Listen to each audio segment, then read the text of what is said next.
जीवन हमें एक मौका देता है, इसलिए जब भी सही कॉलेज चुनने का समय आए तो सिर्फ मंगलायतन यूनिवर्सिटी आपके बेहतरीन भविष्य और सर्वांगीण विकास के लिए।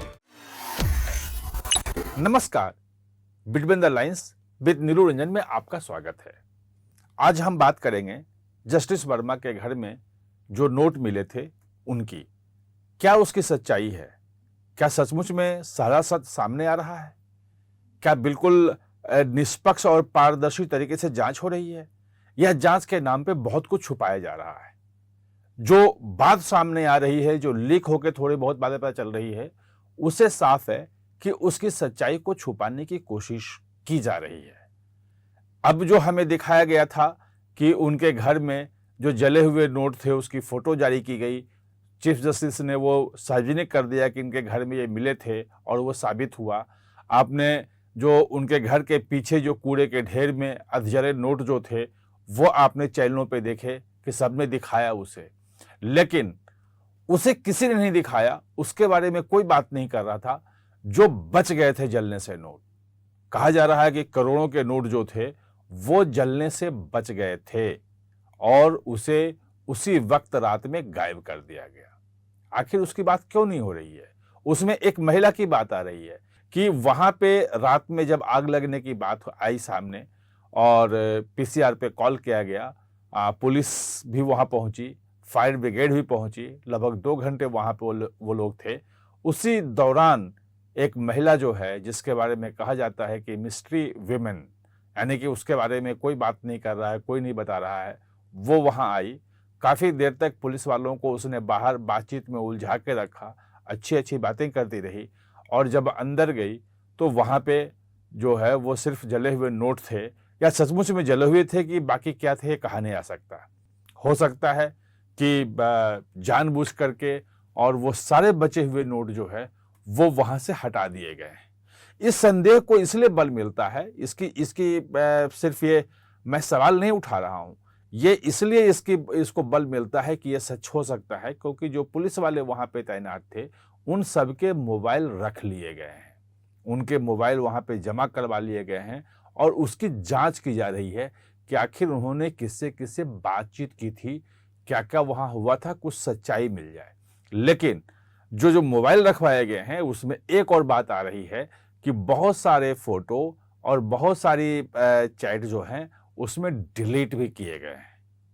अब वो मोबाइल फोन को अगर फॉरेंसिक जांच के लिए भेजा जाएगा और अगर वहां से लोग निकाल के ले आए कि चैट क्या था, क्या फोटो डिलीट किया गया था, अगर वो निकल पाएगा तो शायद सच्चाई सामने आ पाएगी, क्योंकि इसमें कोई भी सच्चाई बताने वाला नहीं है। यह भी कहा जा रहा है कि जस्टिस वर्मा के यहाँ जो नोट रखे गए थे वो शायद सिर्फ जस्टिस वर्मा के नहीं थे, वो कुछ और लोगों के भी नोट रखे गए थे। काफी बड़े लोग, प्रभावशाली लोग थे जिनके सब वहां पे थे और उन सब ने मिलकर के एक कोशिश की और सारे के सारे नोट वहां से चले गए। अब वो कहां गए?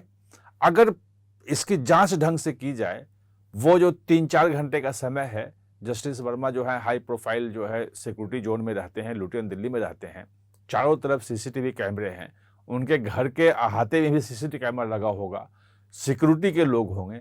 अगर उन्हीं सीसीटीवी कैमरों की चारों तरफ से देख ली जाए तो कौन कौन लोग उस वक्त आए, कौन कौन लोग गए, कौन कौन सी गाड़ी आई, वो गाड़ी कहां तक गई, किसके घर में घुसी, वो गाड़ी कितनी देर रुकी, ये सब कुछ बहुत आसानी से पता चल सकता है और दिखाया भी आ सकता है। अगर सचमुच में इसमें बिल्कुल पारदर्शी तरीके से जांच दिखानी है या करनी है, जैसा कि जले हुए नोटों के फोटो जो है वो सार्वजनिक करके दिखाया गया कि बहुत पारदर्शी और त्वरित तरीके से जांच हो रही है, इसमें 3 जजेस की जो है कमेटी बना दी गई है और वो बिल्कुल तत्काल उन्होंने जांच शुरू कर दी है, तो ये जो वीडियो हैं, जो सीसीटीवी फुटेज हैं, उनके घर के चारों तरफ कौन कौन लोग आए, कौन कौन लोग गए, उनके मोबाइल के कॉल रिकॉर्ड्स क्या क्या हैं, वो फॉरेंसिक के लिए, वो मोबाइल जांच के लिए कब भेजा जाएगा, उसमें से क्या क्या डिलीट हुआ है, वो मिस्ट्री विमेन कौन है। मतलब लुटियन दिल्ली में अगर कोई आती है और वहाँ पे पुलिस वालों से बातचीत करती है, और वरिष्ठ पुलिस अधिकारी हैं तुगलक रोड थाने के, उनसे अगर बातचीत करती है तो क्या उसके बारे में खुलासा नहीं होना चाहिए? कि आखिर है कौन और वहां पे कैसे आई।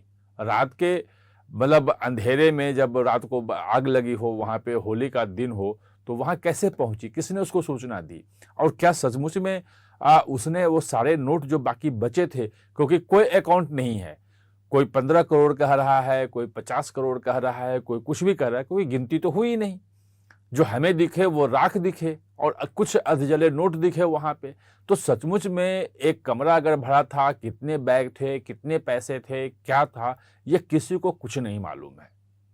शायद जांच कर रहे हो वो उनको मालूम हो, या मालूम तब होगा जब वो सही दिशा में जांच करें, सही लोगों को बुला के पूछताछ करें। क्योंकि अभी जो 3 जज जो जांच कर रहे हैं, कमेटी जो बनाई गई है, वो कमेटी एक तरह से कहें कि वो जुडिशियल जांच है। वो सर्कमस्टांसेस को देख रही है कि क्या सचमुच में कोई फॉल प्ले हुआ है, या जस्टिस वर्मा जो सफाई दे रहे हैं कि उनके यहाँ कुछ था ही नहीं। वो उनका जो मेन घर है उसके बाहर में जो सर्वेंट क्वार्टर की तरफ एक कमरा था, वहां आग लगी थी। कोई अपने मेन जो उनका जो घर है, जो बंगला है, उसके साइड में जो सर्वेंट क्वार्टर बना है, वहां पे कोई कमरा है, उसमें कोई पैसे क्यों रखेगा, जो वो सफाई दे रहे हैं। तो ये तमाम चीजों की वो पड़ताल कर रहे हैं, जुडिशियल इंक्वायरी कर रहे हैं और सबके स्टेटमेंट ले रहे हैं कि कहां कहां कौन क्या था, उसने क्या कहा, कैसे कहा। बात यहां तक आई थी कि एफआईआर दर्ज हो और हाई लेवल जांच की जाए, क्योंकि अगर क्रिमिनल इन्वेस्टिगेशन होता है तो उसमें जो संदिग्ध हैं उनको गिरफ्तार, अगर लगेगा कि वो झूठ बोल रहे हैं, सही नहीं बता रहे हैं, तो उनको गिरफ्तार भी किया जा सकता है। वो काफी तेजी से उसमें जांच हो सकती है और अगर सीबीआई को दिया गया तो काफी पावर उसके पास होगा। और अगर चूंकि ये पैसे का मामला जुड़ा हुआ है तो एक एफआईआर दर्ज होगी तो ईडी की जांच अपने आप मनी लॉन्ड्रिंग की शुरू हो जाएगी कि आखिर ये पैसा कौन सी काली कमाई का है, इसके मालिक कौन है, ये कहां से आया, प्रोसीड ऑफ क्राइम कैसे है। तो ये तमाम जांच शुरू हो सकती है। जो अभी तक जो लग रहा है कि आज सुप्रीम कोर्ट ने कहा कि पहले आप जुडिशरी जांच जो अभी 3 जज की कमेटी कर रही है, ये जांच हो जाए, उसके बाद सामने आए, तभी कुछ कहा जा सकता है। सवाल यह है कि अगर वहां पे पैसे मिले हैं, जले हुए नोट भी मिले हैं, तो इसकी जांच जो है वो सिर्फ जुडिशियल इंक्वायरी या कमेटी एक बना करके जजों की, उससे नहीं हो सकती है।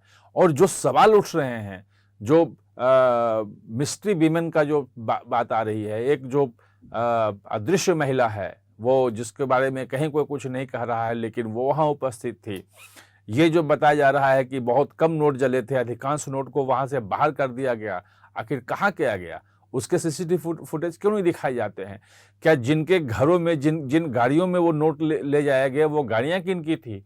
क्या वो सचमुच में जस्टिस वर्मा की गाड़ी थी या किसी और की गाड़ी थी जो बाहर से आई थी और ले जाके गई तो कहाँ गई? ये बहुत सारे सवाल हैं, बहुत सारे सवाल हैं, जिन सवालों का जवाब अभी जो जांच कर रही है कमेटी, वो अभी तक नहीं दे रही है, कहीं नहीं आ रहे हैं।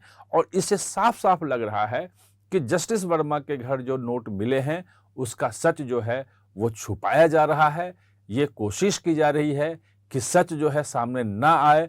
पारदर्शिता और जांच के नाम पे ये सच छुपाने का काम जो है वो खतरनाक है और इसकी पूरी तरह से जांच और पारदर्शी तरीके से जांच होनी चाहिए। तमाम जो सीसीटीवी फुटेज उनके घर के चारों तरफ के हैं वो होनी चाहिए। अगर जले हुए नोट बाहर फेंके गए पीछे में, तो वो कितने बजे फेंके गए, वहां भी मिल जाएंगे सीसीटीवी, कोई ना कोई कैमरा वहां भी लगा होगा। कौन वो थे लोग जो साफ कर रहे थे, वो घर के सफाई कर्मचारी थे, तो उनसे भी पूछताछ हो सकती है। लेकिन अभी तक जो बात आ रही है, ऐसा कुछ होता हुआ हमें दिख नहीं रहा है। ये एक बड़ा रहस्य है, पता नहीं इस रहस्य पर्दा उठेगा या नहीं। आप हमारे साथ चर्चा में जुड़े, इसके लिए बहुत बहुत धन्यवाद।